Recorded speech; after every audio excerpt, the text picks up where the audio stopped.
ದರ್ಶನ್ ರವರಿಗೆ ಬೇಲ್ ಸಿಗುವ ಸಾಧ್ಯತೆಯಂತೆ. ಹೌದು ಸ್ನೇಹಿತರೆ, ಒಂದು ರೇಣುಕಾಸ್ವಾಮಿ ತಂದೆ ತಾಯಿಯವರು ಒಂದು ಕಣ್ಣೀರನ್ನು ಹಾಕಿದ್ದಾರಂತೆ. ಇಲ್ಲ ಅವನು ನನ್ನ ಮಗನ ಥರ, ಸೊ ಅವನನ್ನು ಬಿಟ್ಬಿಡಿ, ಸೊ ಯಾಕಪ್ಪ ಅಂತಂದರೆ ನಾವೇ ಒಂದು ಸಂಧಾನವನ್ನು ಮಾಡ್ಕೊಳ್ತೀವಿ ಅನ್ನೋ ಮಾತನ್ನು ಇಲ್ಲಿ ರೇಣುಕಾಸ್ವಾಮಿ ತಂದೆ ತಾಯಿಯವರು ಹೇಳಿದ್ದಾರಂತೆ. ಇಲ್ಲ ನಾನು ಅವನು ಒಳಗಿದ್ರೆ ನಮಗೂ ಏನೂ ಪ್ರಯೋಜನ ಆಗೋದಿಲ್ಲ, ಸೊ ಅವರೇನಾದರೂ ಹೊರಗೆ ಬಂದರೆ ನಮಗೂ ಒಂದಿಷ್ಟು ಸಹಾಯವನ್ನು ಮಾಡ್ತಾರೆ, ನಮಗೂ ಯಾರೂ ಆಸರೆ ಇಲ್ಲದಂತಾಗಿದೆ ಅನ್ನೋ ಮಾತನ್ನು ರೇಣುಕಾಸ್ವಾಮಿಯವರು ಹೇಳಿದ್ದಾರಂತೆ. ಸೊ ಅಷ್ಟಕ್ಕೂ ದರ್ಶನ್ ರವರು ಏನಾದರೂ ಬೇಲ್ ಸಿಗುತ್ತಾ? ಸೊ ಏನಾಗುತ್ತೆ, ಯಾಕೆ ಈ ರೀತಿಯಾಗಿ ಒಂದು ಮಾತನ್ನು ಹೇಳಿದ್ರು?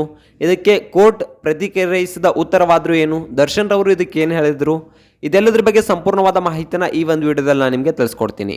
ಅದಕ್ಕೂ ಮೊದಲು ನೀವು ನಮ್ಮ ಚಾನಲ್ಗೆ ಹೊಸಬರಾಗಿದ್ದರೆ, ನೀವೇನು ನಮ್ಮ ಚಾನಲನ್ನು ಸಬ್ಸ್ಕ್ರೈಬ್ ಮಾಡಿಲ್ಲ ಅಂದರೆ ಈ ಕೂಡಲೇ ಸಬ್ಸ್ಕ್ರೈಬ್ ಮಾಡಿ. ಹಾಗೆ ಒಂದು ಪಕ್ಕದಲ್ಲಿರೋ ಬೆಲ್ ಐಕಾನನ್ನು ಪ್ರೆಸ್ ಮಾಡೋದ್ರ ಮೂಲಕ ನಮಗೆ ಸಪೋರ್ಟ್ ಮಾಡಿ. ಹಾಗಿದ್ದರೆ ತಡ ಯಾಕೆ ಮಾಡೋದು, ಬನ್ನಿ ಸ್ನೇಹಿತರೆ ವಿಡಿಯೋನ ಸ್ಟಾರ್ಟ್ ಮಾಡೋಣ. ಮೊಟ್ಟ ಮೊದಲನೇದಾಗಿ ಹೇಳಬೇಕಪ್ಪ ಅಂತಂದರೆ ದರ್ಶನ್ ರವರ ಬಗ್ಗೆ ಈಗಾಗಲೇ ಒಂದು ರೇಣುಕಾಸ್ವಾಮಿ ಕೊಲೆ ಪ್ರಕರಣದಲ್ಲಿ ದರ್ಶನ್ ರವರು ಜೈಲಿನಲ್ಲಿದ್ದಾರೆ. ಮನುಷ್ಯ ಯಾವುದೇ ಒಂದು ಕೆಟ್ಟ ಕೆಲಸವನ್ನು ಮಾಡಲಿ, ಯಾವುದೇ ಒಂದು ಒಳ್ಳೆಯ ಕೆಲಸವನ್ನು ಮಾಡಲಿ, 1000 ಒಳ್ಳೆಯ ಕೆಲಸವನ್ನು ಮಾಡಿ ಒಂದು ಕೆಟ್ಟ ಕೆಲಸವನ್ನು ಮಾಡಿದ್ರೂ ಕೂಡ ಆ ಕಪ್ಪು ಚುಕ್ಕೆ ಆ ಮನುಷ್ಯನಿಗೆ ನೀಡೇ ನೀಡುತ್ತೆ. ಸೊ ಆ ಒಂದು ಕಪ್ಪು ಚುಕ್ಕೆ ಒಂದು ಅಸಹ್ಯವಾಗಿ ಮನುಷ್ಯನಿಗೆ ಕಾಣುತ್ತೆ. ಸೊ ಅದೇ ರೀತಿ ಹಲವಾರು ಒಂದು ಜನರಿಗೆ ಒಂದು ಬಾಳಿಗೆ ಬೆಳಕಾಗಿದ್ದರು. ಸೊ ಹಲವಾರು ಜನರಿಗೆ ಒಂದು ದಾನ ಧರ್ಮವನ್ನು ಮಾಡ್ತಾಯಿದ್ರು, ಹಲವಾರು ಜನರಿಗೆ ಹೆಲ್ಪನ್ನು ಕೂಡ ಮಾಡ್ತಾಯಿದ್ರು. ಅಂತಹ ದರ್ಶನ್ ಏನೋ ತಿಳಿದನೋ ತಿಳಿಯದೇನೋ ಸೊ ಒಂದು ಘಟನೆ ನಡೆದ್ಬಿಡ್ತು.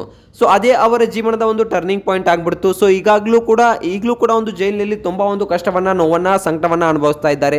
ಸೊ ಯಾವ ರೀತಿ ಆಗಿಬಿಟ್ಟಿದ್ದಾರಪ್ಪ ಅಂತಂದರೆ, ಇಲ್ಲ ನನಗೆ ವಿಷ ಕೊಟ್ಬಿಡಿ, ನಾನು ಸಾಯತ್ತು ಹೋಗ್ತೀನಿ ಅನ್ನೋ ಮಾತನ್ನು ಕೂಡ ಇಲ್ಲಿ ಒಂದು ನ್ಯಾಯಾಧೀಶರ ಮುಂದೆ ಒಂದು ದರ್ಶನ್ ರವರು ಹೇಳಿದ್ದಾರಂತೆ. ಸೊ ಒಂದು ಯಾವ ರೀತಿಯಾಗಿದ್ದಂಥ ಮನುಷ್ಯ ಯಾವ ರೀತಿ ಆಗಿಬಿಟ್ರು. ಸೊ ಈ ಮಾತನ್ನು ಕೇಳಿದ್ರೆ ಗೊತ್ತಾಗುತ್ತೆ ಒಂದು ದರ್ಶನ್ ರವರು ಎಷ್ಟು ನೋವನ್ನು ಅನುಭವಿಸಿದ್ದಾರೆ, ಸೊ ಆ ಜೈಲಿನಲ್ಲಿ ಎಷ್ಟು ಸಂಕಟವನ್ನು ಅನುಭವಿಸಿದ್ದಾರೆ ಅಂತ. ಈಗಾಗಲೇ ಒಂದು ನ್ಯಾಯಾಧೀಶರು ದರ್ಶನ್ ರವರನ್ನ ಹೊರಗಡೆ ಕರ್ಕೊಂಡು ಬರಲಿಕ್ಕೆ ತುಂಬ ಹಲವಾರು ಪ್ರಯತ್ನಗಳನ್ನು ಮಾಡಿದ್ರು. ಆದರೆ ಕೋರ್ಟ್ ಯಾವ ರೀತಿಯಾಗಿ ಈ ಮೊದಲು ತೀರ್ಪು ನೀಡಿತಪ್ಪ ಅಂತಂದರೆ, ಇಲ್ಲ ಇನ್ನು 1 ವರ್ಷಗಳ ಕಾಲ ದರ್ಶನ್ ರವರಿಗೆ ಯಾವುದೇ ಬೇಲ್ ಸಿಗೋದಿಲ್ಲ.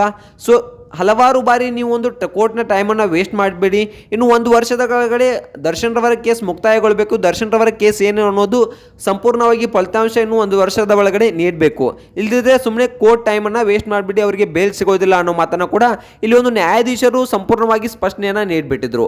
ಇನ್ನು ನೋಡಬೇಕಪ್ಪ ಅಂತಂದರೆ ರೇಣುಕಾಸ್ವಾಮಿ ತಂದೆ ತಾಯಿಯವರು ಕೂಡ ಈಗ ಏನು ಹೇಳ್ತಿದ್ದಾರೆಪ್ಪ ಅಂತಂದರೆ, ಇಲ್ಲ ಅವರು ಕೂಡ ನಮ್ಮ ಮಗ ಇದ್ದ ಹಾಗೆ, ಸೊ ಅವರನ್ನು ಬಿಟ್ಬಿಡಿ, ಯಾಕಪ್ಪ ಅಂತಂದರೆ ಅವರ ನರಳಾಟವನ್ನು ನೋಡೋಕ್ಕೆ ಆಗ್ತಿಲ್ಲ ಅನ್ನೋ ಮಾತನ್ನು ಇಲ್ಲಿ ಹೇಳಿದ್ದಾರಂತೆ. ನನ್ನ ಮಗ ಇದ್ದರೂ ಚೆನ್ನಾಗಿ ನೋಡ್ಕೊಳ್ತಿದ್ವೋ ಇಲ್ವೋ ಗೊತ್ತಿಲ್ಲ, ಸೊ ಅವರಾದರೂ ನನ್ನನ್ನು ಚೆನ್ನಾಗಿ ನೋಡ್ಕೊಳ್ಳಿ ಅನ್ನೋ ಮಾತನ್ನು ಇಲ್ಲಿ ರೇಣುಕಾಸ್ವಾಮಿ ತಂದೆ ತಾಯಿಯವರು ಹೇಳಿದ್ದಾರಂತೆ. ಇನ್ನು ನೋಡಬೇಕಪ್ಪ ಅಂತಂದರೆ ಈ ವಿಷಯದ ಕುರಿತು ತುಂಬಾ ಚರ್ಚೆ ಆಗ್ತಾ ಇದೆ ಅಂತೆ ಸೋಷಿಯಲ್ ಮೀಡಿಯಾದಲ್ಲಿ. ಒಂದು ದರ್ಶನ್ ರವರು ಆದಷ್ಟು ಬೇಗ ಹೊರಬರಲಿ ಅಂತಕ್ಕಂಥದ್ದು ಅಭಿಮಾನಿಗಳ ಆಸೆ ಕೂಡ ಆಗಿದೆ.